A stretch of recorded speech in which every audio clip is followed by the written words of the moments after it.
Here's part two of column and footing design. We're going to go through an example now. Here's a simple two-story building. You can see that we're working on this column right here.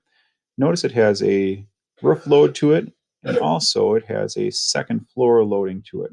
So it says size of spread footing for column B3 in the building shown below. The footing thickness is 1 foot 9 inches. Assume that the footings bear on silty sand with an allowable soil bearing pressure of 3,000 pounds per square foot.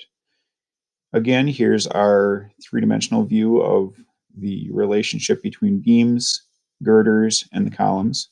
So what's not shown on this is we would have a roof that's being supported by these columns as well. So this is that second floor. First floor would be down here. And again, what's not shown is that we would have some roof girders and roof beams supporting the roof. Here's straight down. You've seen this before. We have girders acting on the beams, acting on the columns. We have two beams that are acting on the columns as well. So what we're trying to do is we're trying to figure out the loading on this column right here.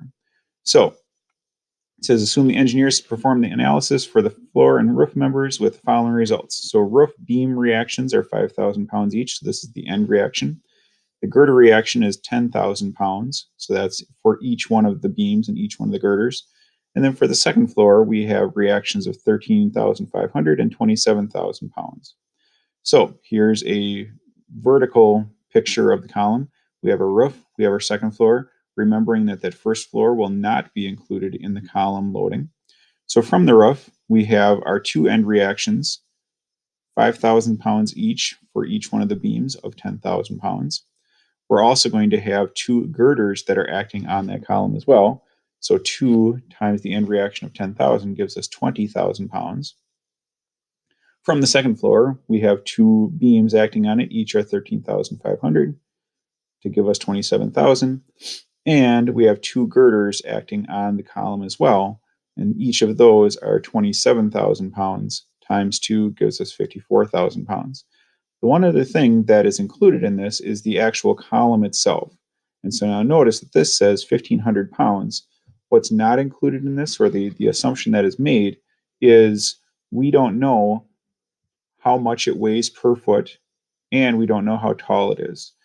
Very often, what we can do is we can make the assumption that the column weight itself is 50 pounds per 1 foot. And so if that's the case, then we could say that this column itself is 30 feet tall times that 50 pounds gives us 1,500 pounds of load for that actual column itself. So now what we're going to do is we're going to add up all of these loads to get a total column load of 112,500 pounds.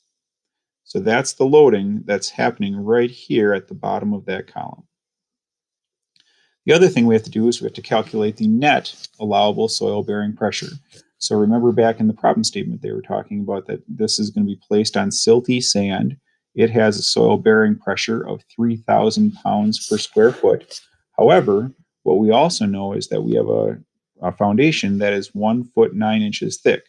So what we need to do is we need to take away that weight from our allowable soil bearing pressure. So we know that the load of the footing is the thickness of the footing times 150 pounds per cubic foot. That's the density of concrete. So the loading of the footing is 1.75 feet, 1 foot 9 inches, times that 150 pounds per cubic foot gives us 262.5 pounds per square foot of that footing. In this equation, I know I'm going to subtract my allowable soil bearing pressure, or subtract the footing from the allowable soil bearing pressure. So I have 3,000 pounds per square foot. That's based on that silty sand. This is my number from the load of the footing. Therefore, my Q net, or my allowable soil bearing pressure, is 2,737.5 pounds per square foot. We're going to remember that for a little bit. So here's that area equation. Area of the footing must be greater than or equal to the load of the column divided by the allowable soil bearing pressure. So when I do that, I have 112,500 pounds divided by my allowable bearing pressure of 2,737.5 pounds per square foot. When I do that, I find out that my area must be at least 41.1 square feet. So what we can do with that information now is we can size what a square footing would be like. Now this, if I want to try and figure out the square footage or the side length of a square, could be very simple. I could just say, I'll go skip through that one. The area of the square is side length squared. Here is my total area equals x squared. X is the square root of 41.1. And I get some goofy number like 6.4 feet. Well, what I can do is I can round up. And so in this case, we just rounded up to 6.5 feet by 6.5 feet by that prescribed 1 foot 9 inches thick.